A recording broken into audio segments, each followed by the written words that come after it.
Something which has been on my mind lately is a connection I felt in between two pieces of music contained in this manuscript from the 16th century, which I spent so much time on throughout these last months. This book represents one of the last remaining traces of compositions by a certain Marco dall'Aquila, whom I introduced throughout the first episodes, and it most likely belonged to one of Marco's clients, a member of the German merchant family Herwarth. So Lutenists today like to refer to this book as the Herwarth Manuscript. The music you just heard me play is one of the two pieces I mentioned earlier. It's an arrangement of the 1530s greatest hit by the name of Il est bel et bon.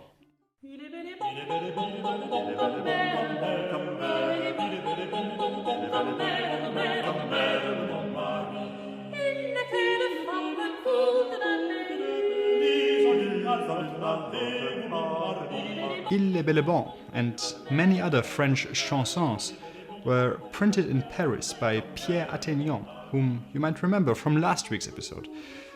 Being printed helped those songs reach a wide audience very quickly, and just within a couple of years there are Parisian chansons arranged by Venetian lutenists in German music collections.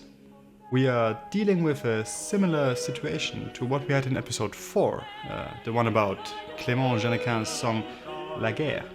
In Il est bel et bon as well, we have a lot of rhythm, movement, quick notes, and a sense of sound painting, musical onomatopoeia. But instead of imitating trumpets, cannons, or drums, the subject matter is a little more light-hearted this time. But is it really? The title Il est bel et bon means he is good and handsome, which is what two women in a village gossip to one another about their respective husbands. He treats me well and doesn't even beat me. He tends to the chores and feeds the chickens, and meanwhile I take my pleasure. Whatever that means.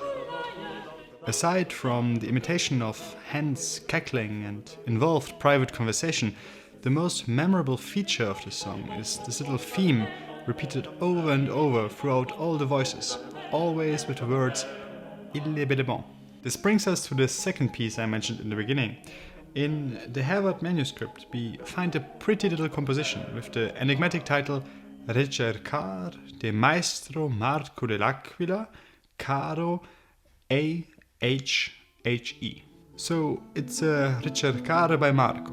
But what about the rest? Caro means dear, that we know.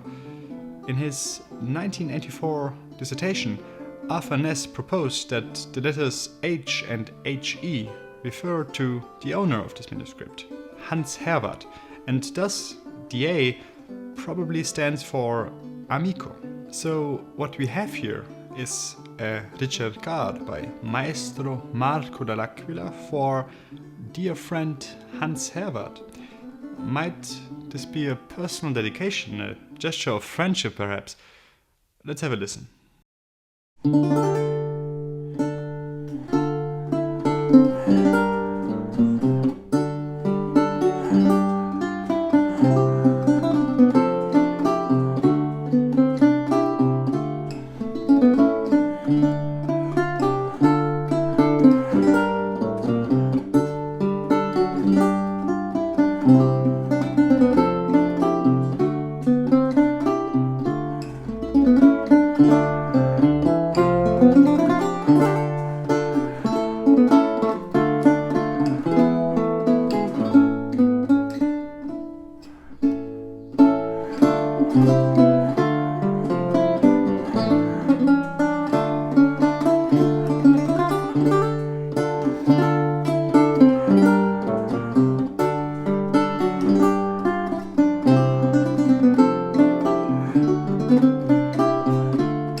Whether or not this contains conscious allusions to Il est bel et bon is, of course, questionable, but you might have felt a comparable feel due to similar melodic material, identical modes, a repeating structure separated by frequent complete cadences.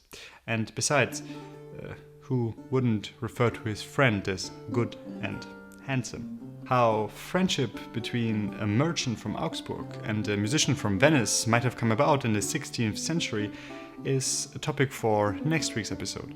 But before I conclude this video, let me answer a viewer's question from last week.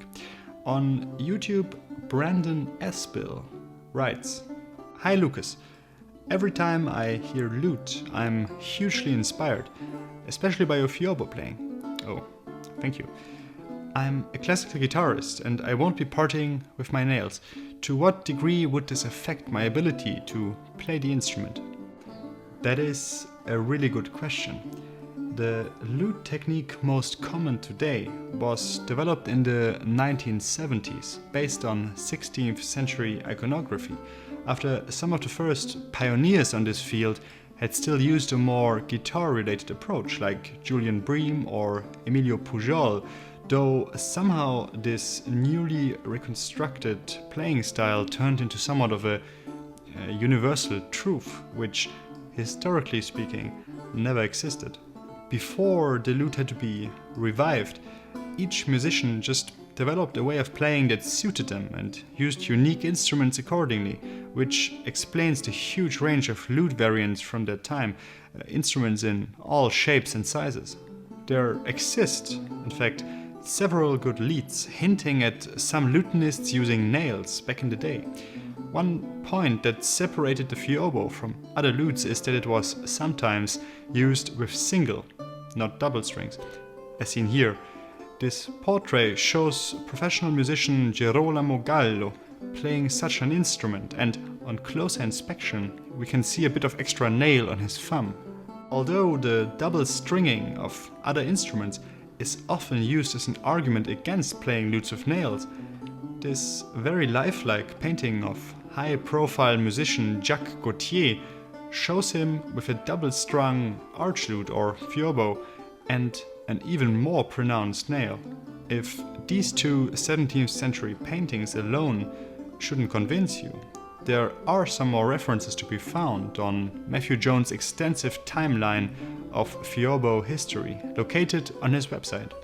So my personal advice would be, don't let yourself be discouraged from developing your own playing style, be it with nails or what have you. This path may require you to think for yourself and not according to what others tell you to do, but instead what sounds good and feels right. But at least you would know that playing the fiobo or lute with nails would place you in pretty good historical company. That's it for episode 6 of my weekly show Memo. In the next installment, I'll explore this week's topic a little further and talk about how Marco dall'Aquila possibly was prevented from publishing the first print of instrumental music in history by Venice's music printing mafia. If you wouldn't want to miss that, you could, as always, subscribe right here on YouTube, Facebook or Instagram. And if you happen to have a question you'd like me to address in next week's video, don't hesitate to post it down there in the comments. So I'll see you next Friday, and until then,